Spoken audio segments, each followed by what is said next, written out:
आपका ही इंतजार है।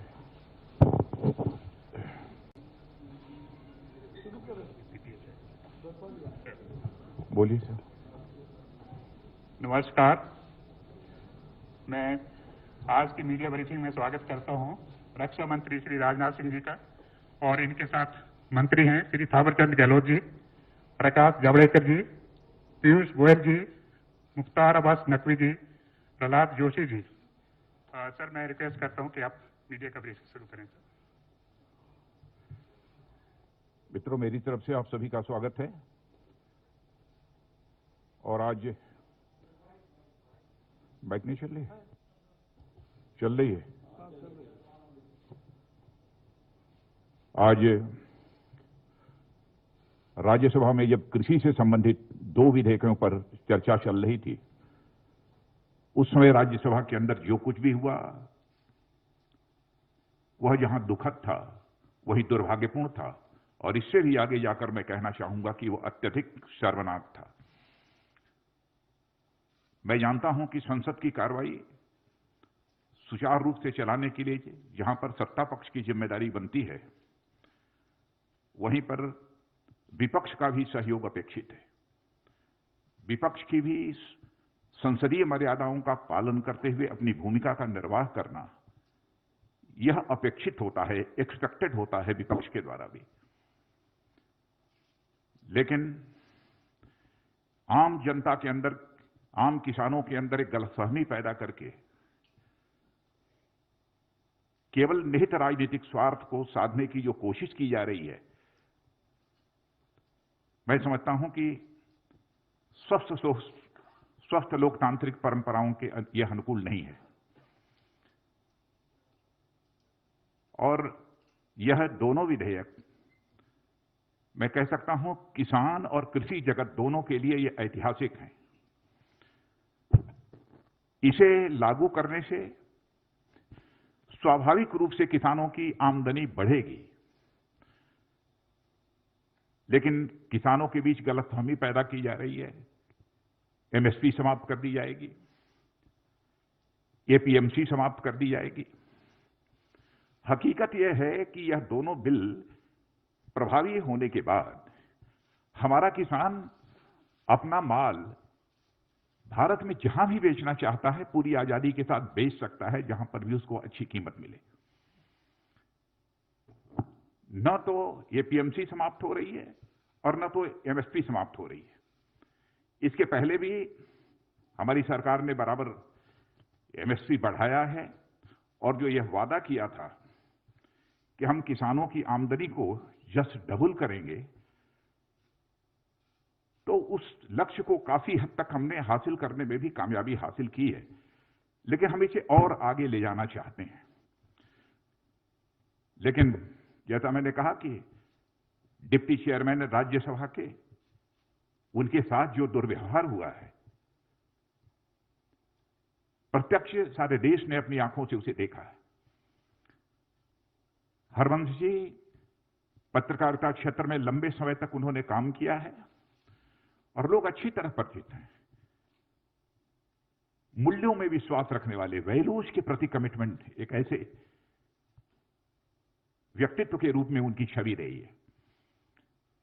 लेकिन सीधे उनके आसन पर तक चले जाना, और आसन तक जाना ही नहीं बल्कि आसन पर जाकर खड़े हो जाना, वहां पर जाकर रूल्स बुक को फाड़ डालना, और इतना ही नहीं, वहां पर पहुंचकर रूल्स बुक को फाड़ना और अन्य भी जो कागजात रखे हुए थे उसे भी फाड़ देना और आसन के ऊपर चढ़ जाना। जहां तक मैं जानता हूं, मैं कह सकता हूं कि संसदीय इतिहास में कभी ऐसी घटना न तो लोकसभा में हुई है न राज्यसभा में हुई। और राज्यसभा में होना तो यह और बड़ी बात है। राज्यसभा को हम हाउस ऑफ एल्डर्स कहते हैं। संसदीय परंपराओं में विश्वास रखने वाला कोई भी व्यक्ति निश्चित रूप से इस प्रकार की घटना से आहत होगा। आज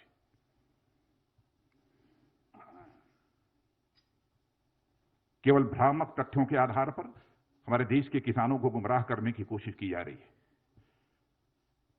मित्रों, मैं भी किसान हूं, मैं भी कृषि मंत्री हूं।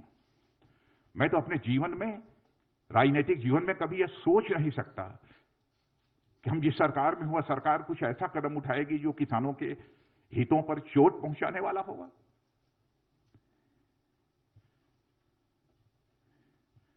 जो कुछ भी हुआ है वह संसदीय गरिमा के अनुरूप नहीं हुआ है।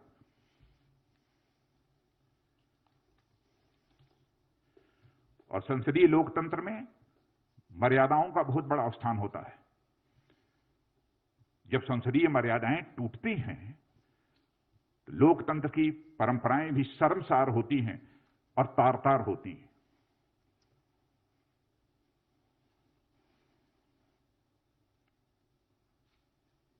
और कुछ सांसदों के द्वारा उपसभापति जी के साथ जैसा आचरण किया गया है, उसकी जितनी भी भर्त्सना की जाए वह कम है।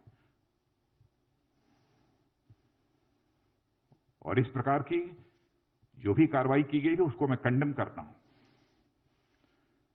और मैं यह स्पष्ट करना चाहता हूं, इस प्रकार की कार्रवाई से उनके छवि पर तो आंच आई ही है, संसदीय गरिमा को भी गहरी चोट पहुंची है।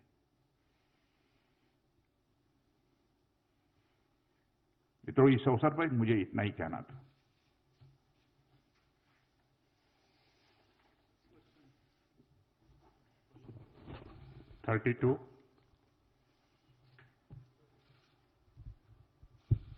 सर, मैं प्रशांत हूँ एबीपी न्यूज से। विपक्षी पार्टियों ने उपसभापति के खिलाफ एक नो कॉन्फिडेंस का नोटिस दिया है सर, उस पर क्या कहेंगे आप? और उसका प्रोसीजर क्या है सर? प्रहलाद जोशी सर हैं यहाँ पर, उसका प्रोसीजर क्या होगा सर? नोटिस दिया है, उसके बाद कैसे टेकअप होगा ये? अब ये सब अब चेयरमैन देखेंगे। नोटिस गई है, चेयरमैन को जो इस संबंध में फैसला करना होगा करेंगे। हम राजनीतिक स्तर पर उस संबंध में कुछ नहीं कहना चाहेंगे। यह प्रेरोगेटिव पूरी तरह से चेयरमैन का है। 50। सर, आनंद हूं इंडिया टीवी से। विपक्ष बार बार ये कह रहा है कि वो उनकी आवाज को राज्यसभा में दबाया गया है। बार बार वो मत विभाजन मांग रहे थे, लेकिन जो चेयर पे बैठे थे उपसभापति, उन्होंने मत विभाजन नहीं किया। और साथ ही साथ विपक्ष बार बार एक तर्क ये दे रहा है कि जो सरकार अपनी कैबिनेट मंत्री हरसिमरत कौर को नहीं समझा पाई इस बिल के फायदे को, वो किसानों को और बाकी देश को क्या समझाएगी? समझाने का जहां तक सवाल है, समझाने की कोशिश तो सबको हो रही है। और ऐसे लोग जिनके हर व्यक्ति के फैसले लेने के पीछे कुछ राजनीतिक कारण होते हैं। कैसे उन्होंने यह फैसला किया उस संबंध में मैं कोई टिप्पणी नहीं करना चाहता हूं। लेकिन इस प्रकार का आचरण हेल्दी डेमोक्रेसी में यह तो सभी स्वीकार करेंगे ना कि अपेक्षित नहीं है। 60।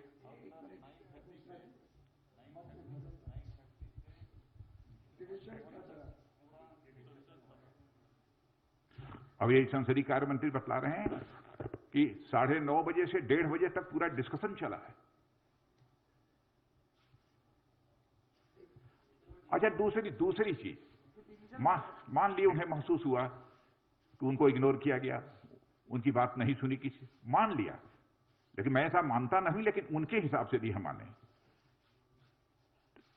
तो क्या इस हेल्दी पार्लियामेंट्री डेमोक्रेसी में उस व्यक्ति को वायलेंट होना चाहिए, चेयर पर अटैक करना चाहिए,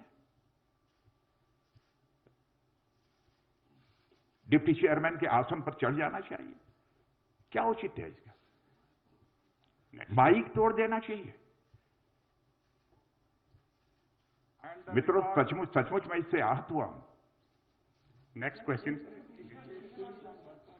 है सर, जो आपने प्रश्न किया डिवीजन का, जिस समय वाइस चेयरमैन साहब जो उनकी अलग अलग अमेंडमेंट्स थे उस पर वो डिवीजन के लिए उन्होंने कहा, उस समय वो सारे लोग जो है वो बेल में थे और वहां हंगामा ही नहीं कर रहे थे, सारे माइक्स तोड़ डाले थे और माइक्स तोड़ करके हाथ में लेकर के, और एक तरह से वायलेंट अप्रोच था उनका।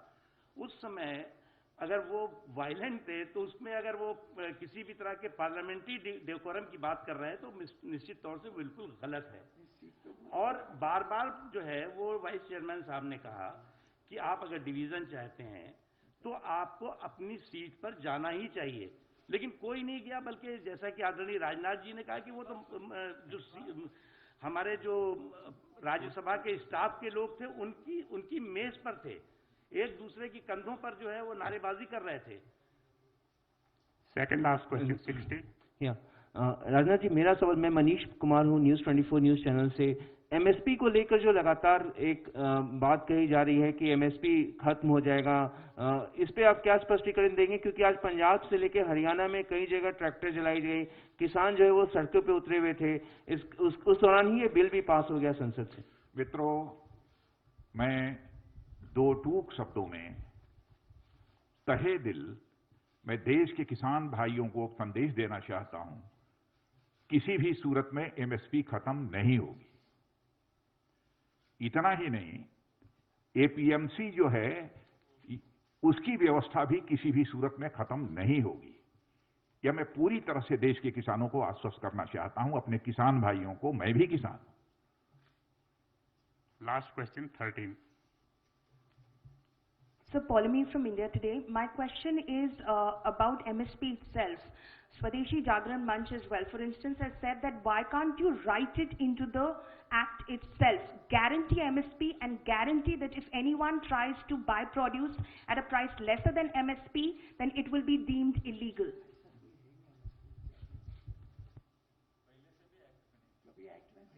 ऐसा प्रोविजन कभी एक्ट में रहा भी नहीं है, इसके पहले भी। Thank you very much, sir. Friends, thank you very much.